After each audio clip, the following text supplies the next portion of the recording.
In today's world, with modern cars, the car stereo has become the primary portal and access point for pretty much everything that you need to interface with as a human.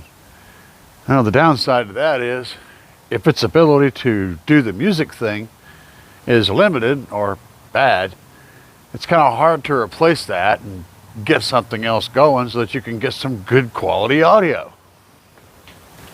Let's look at a few options. One, of course, is an aftermarket stereo. Replacing the stereo system with an aftermarket unit is going to give you the ability to have music, but for the most part, it's going to make it very difficult to get those interface options that we're talking about. Climate controls, seat controls, all the stuff that may be built into your stereo. So what are some other options? Well, something like this guy from Rockford. They have lots of different ones. This is just one that I have in my hand. This guy here has a Bluetooth receiver, and it gives you a volume control, subwoofer control, up and down, power, source changing, track skipping, play and pause, all your basic media control functions. So you could use your cell phone or your smartphone as your source, and then plug this guy up. Then you have your different outputs for your amplifier and your power and all that. This takes up a little bit of space, could be mounted somewhere discreetly or prominently, you know.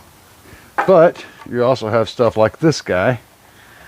This is just a Bluetooth receiver with a volume control. This could has a power switch over there on the side, and you got your amp out left and right. It's also got an optical out and a PC USB, so it can do quite a few things. But this can act as your Bluetooth receiver also. Now in my Tahoe, I'm using a DSP back here, and this DSP has a Bluetooth module and allows me to connect to the DSP directly from my phone or my tablet or anything else, and then the DSP outputs a signal to the amplifiers.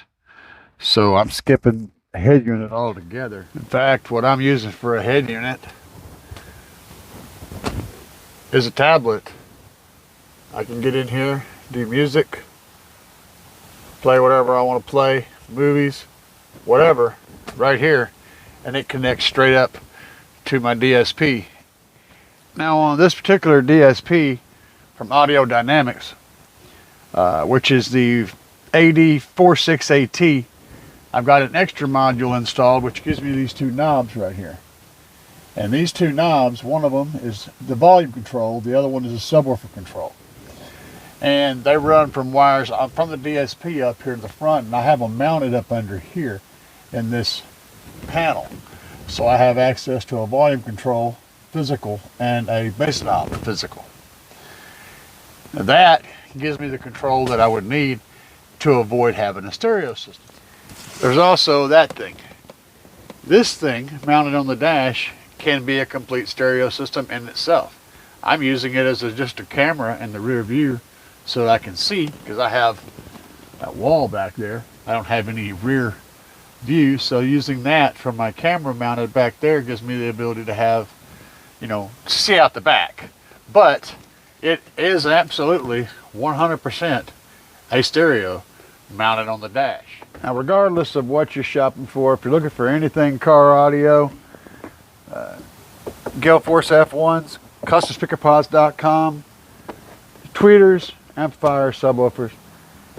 I have links down below to all the different affiliates that I'm running with and coupon codes. Use those, saves you money and helps me out. No matter what, there's always going to be challenges and solutions, and figuring out what all those potential solutions are going to help you figure out which one is right for your particular install. And I've gone through quite a few. Big Jeff is getting in a new shipment of Mart's DSPs, and I think the March DSP is an awesome option. However, if you want to use it as your sole control point, you're going to still need a Bluetooth interface somewhere.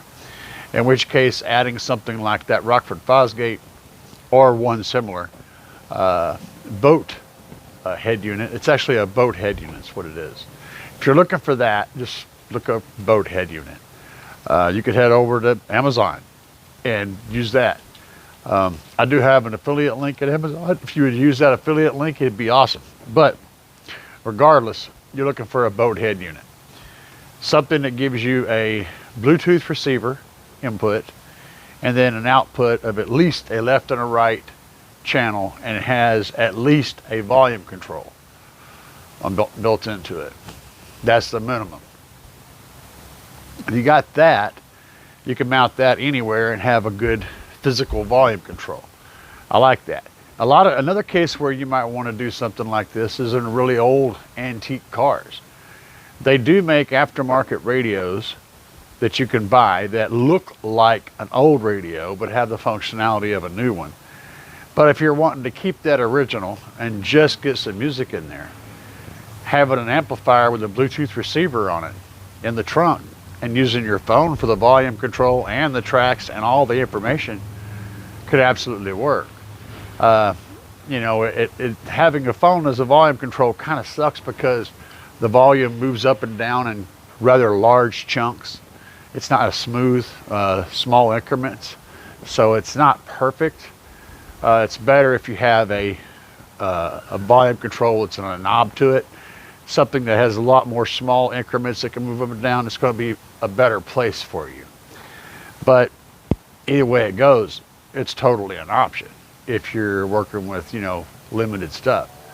Also, if you're a truck driver and you do slip seat trucking, or you just don't want to go through installing a nice stereo in a truck, the stereos that you randomly get suck, you know, whatever, or you're driving a tractor, you know, you could always create a Bluetooth speaker, some kind that you can drag in and out of the truck. Maybe take a cooler or something, you know, an old plastic cooler, mount some 6.5s on it, and use the cooler for the enclosure. Throw your gear in the cooler, and have a Bluetooth receiver and amp in that. Set that down between your seats. Have a stereo system. Throw all your stuff out of that. When you get ready to get out of the truck, throw it all back in. These are all options. You just got to think outside the box.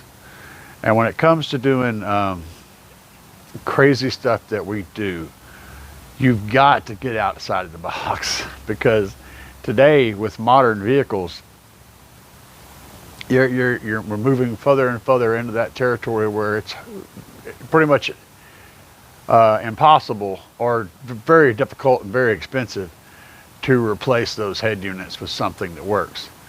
That leaves us with what we'd call factory integration.